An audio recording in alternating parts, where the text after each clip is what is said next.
Hi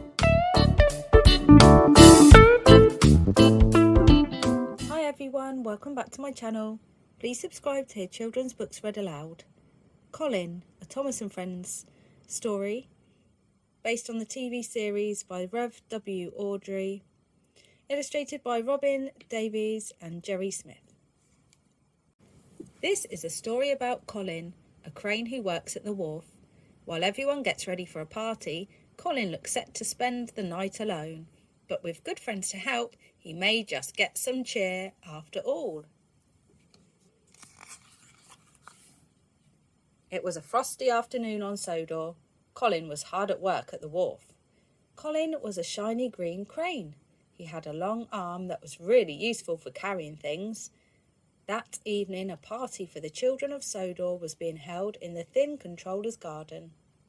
His house was near the engine depot, so the engines could enjoy the party too. Colin's friend Freddie was very excited. There will be presents and fireworks, he said. But Colin didn't look quite so excited. Just then the Thin Controller cycled into the wharf.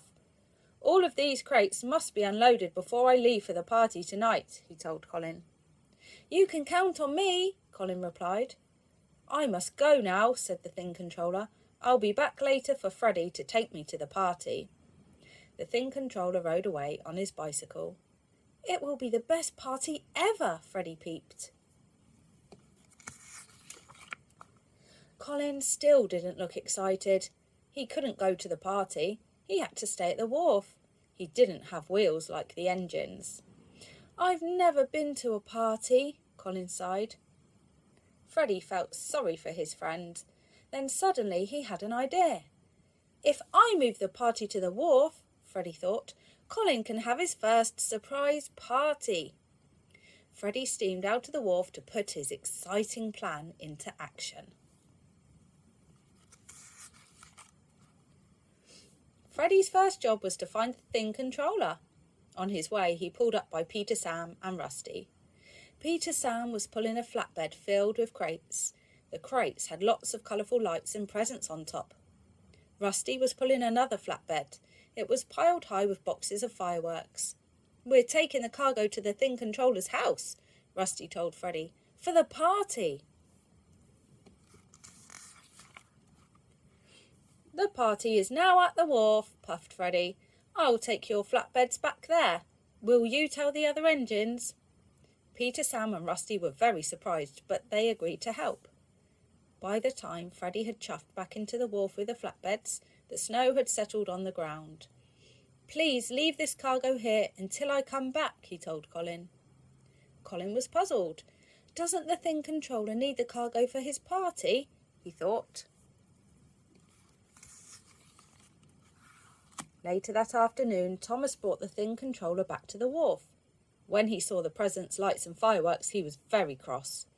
They should be at my house for the party, the Thin Controller shouted.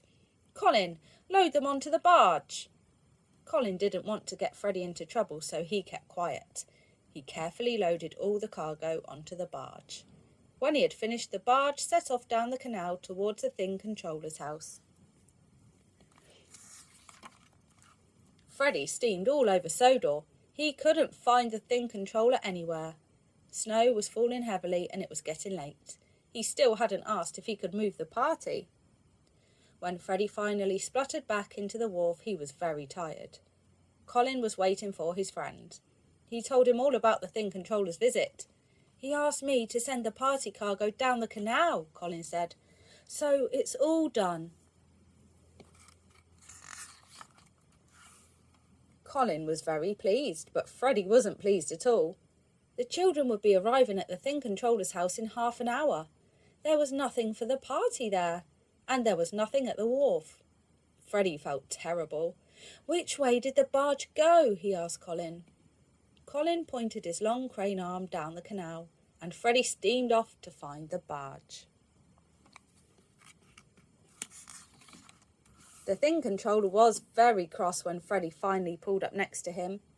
Where have you been, Freddie? He snapped. Freddie told him about his idea to move the party to the wharf.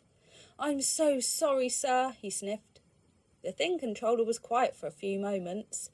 "You should have asked me first," he sighed. "But you can have the party at the wharf." Freddie let out a happy toot. He just hoped he could find the barge before it was too late.